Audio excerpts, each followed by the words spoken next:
ॐ पार्थाय प्रतिबोधितां भगवता नारायणेन स्वयं व्यासेन ग्रथितां पुराणमुनिना मध्ये महाभारतम् अद्वैतामृतवर्षिणीं भगवतीम् अष्टादशाध्यायिनीम्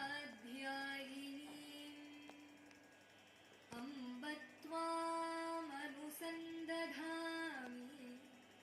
भगवद्गीते भवद्वेषिणीम्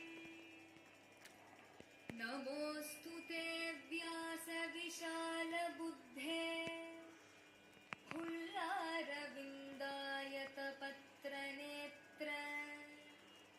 येन त्वया भारततैलपूर्णः प्रज्वालितो ज्ञानमयः प्रदीपः प्रपन्नपारिजाताय स्तोत्रवेत्रैकपाणये ज्ञानमुद्राय कृष्णाय गीतामृतगुहे नमः। सर्वोपनिषदो गावः दोग्धा गोपालनन्दनः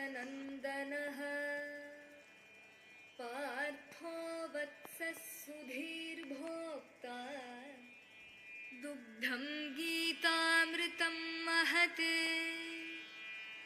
वसुदेवसुतं देवं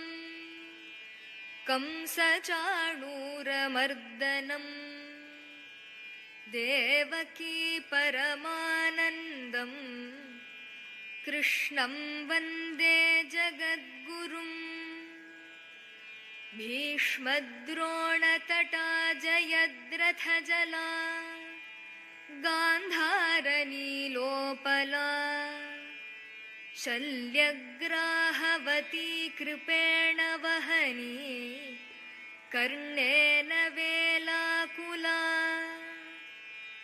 अश्वत्थामविकर्णघोरमकरा दुर्योधनावर्तिनी सोत्तीर्णा खलु पाण्डवैरणनदी कैवर्तकः केशवः पाराशर्यवचः सरोजममलम् गीतार्थगन्धोत्कटम् नानाख्यानककेसरं हरिकथा सम्बोधनाबोधितम् लोके सज्जनषट्पदैरहरहः पेपीयमानं मुदा भूयाद्भारतपङ्कजं कलिमलप्रध्वंसिनः श्रेयसे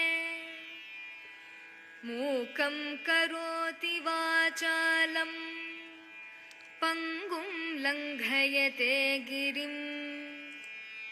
यत्कृपातमहं वन्दे परमानन्दमाधवम् यं ब्रह्मा वरुणेन्द्ररुद्रमरुतः स्तुन्वन्ति दिव्यैस्तवैः